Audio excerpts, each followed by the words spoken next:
1000 తరముల వరకు కృప చూపువాడు దేవుడు. దావీదు ఒక్కడు దేవుని గోజాడాడు. దావీదు ఒక్కడు దేవుని సన్నిధి కొరకు తృష్ణ కలిగి ఉన్నాడు. దావీదు ఒక్కడు దేవుని కొరకు వెతుకులాడాడు, వెంపర్లాడాడు. దేవా దేవా దేవా దేవా దేవా దేవా, నిరంతరం దేవుడే. నేనైతే నీ సన్నిధానములో పచ్చని ఒలీవ చెట్టు వలె ఉంటానన్నాడు. నీ మందిరములో గడుపుట నాకెంతో ఆనందం అన్నాడు. దావీదు యొక్క తపన దేవుడు కావాలి. మరి నీ తపన ఏంటో నాకు తెలియదు. ఆ తపన చెంది కొన్ని సంవత్సరాలు చెందాడు కాబట్టి దావీదు తనడు తరముల వరకు నేను నిన్ను ఆశీర్వదిస్తాను. చెప్పలను మైపరచాను.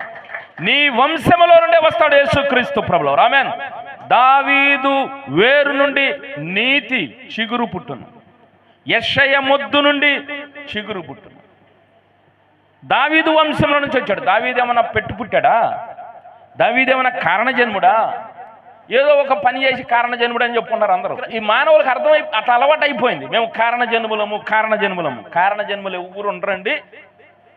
నువ్వు దేవుని మాట విని దేవుని మాటకు లోబడితే నీ చేత దేవుడు ఒక అద్భుతం చేయించుకుంటాడు, ఒక పని చేయించుకుంటాడు. ఆమె పౌలు కారణజన్ముడు కాదు, దావీదు కారణజన్ముడు కాదు, అబ్రాహాము కారణజన్ముడు కాదు. కారణజన్ముడు ఒక్కడే, యేసుక్రీస్తు ప్రభువు. ఆయన కారణజన్ముడు అని ఎందుకు చెప్పామంటే ఆయన గురించి కొన్ని వేల సంవత్సరాల నుంచి ప్రవచనాలు ఉన్నాయి. ఇదిగో ఒక ఆయన రాబోతున్నాడు, వచ్చిన ఆయన ఈ పని చేస్తాడు. ఒక ఆయన రాబోతున్నాడు, వచ్చిన ఆయన ఈ పని చేస్తాడు.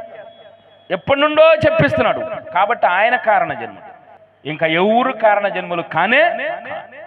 ఇది తెలుసుకోవాలి.